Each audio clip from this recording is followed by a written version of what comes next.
खुलुमबाय दिल्ली खौरां निउस नायगिरि साफ्रोमबो रायजो राजाफोरखौ आं गिबियाव बरायग्रोना लाबाय। बे समाव दंफैयो आं आमलायगुरिनि गेवलां गेलेग्रा फोथाराव। बे समाव गोबां दाब दाब जायगानिफ्राय गावनि थाखानाय पार्टिखौ गारनानै BPF दलाव जयेन जाफैदों। थिग बेबादिनो बिथांमोना मानि थाखाय जयेन जाफैदों बिथांमोनाव आं माखासे सोंनानै लागोन। लोगोसे नैबे सासे मुंदांखा गान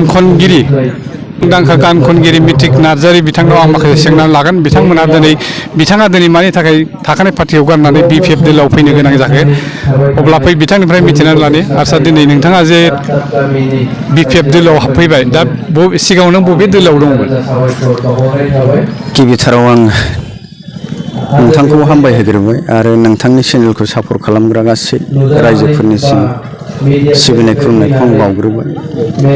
आङो प्रथमथाराव बुंजायो ओरैनो जागायजेननायनिफ्राय बुंजायो 2005 जे BTC इलेक्सन जागायजेननायनिफ्राय जोबजासिम आरो मैयासिम होनजायो। दिनै आं BPFआव जयेन जाबाय आरो जागायजेननायनिफ्राय होनजायो फुरा।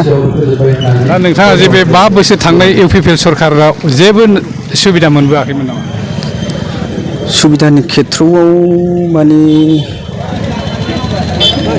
मा होननानै बुंबावनो, माने माखासे आसनिफोरखौ हास्थायो गभर्नमेन्टफोरनि, जेनेबा रायजोआ मा मोनदों मा मोना फिसा बेफोरखौ आंनि बिसिया मोनजानो लुगैदोंमोन आरो माब्लाबा समाय मथे कन्टिनिउ नङा।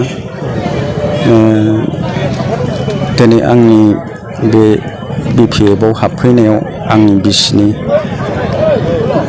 माने गोबां बोलो दङ।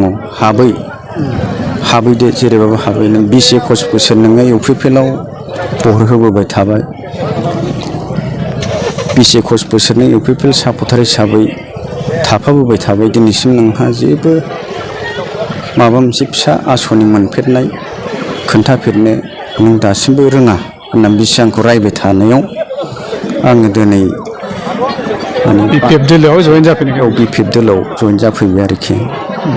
सोंनानै मोनबाय बिथाङा थारैनो UPPL दलखौ दुखु मोननानै BPF दलाव जयेन जाफैदों। दा बिथाङा बेखिनिखौनो फोरमायनानै रायजोफोरनो मिथिहोनाय जाबाय। गोजोन्थों।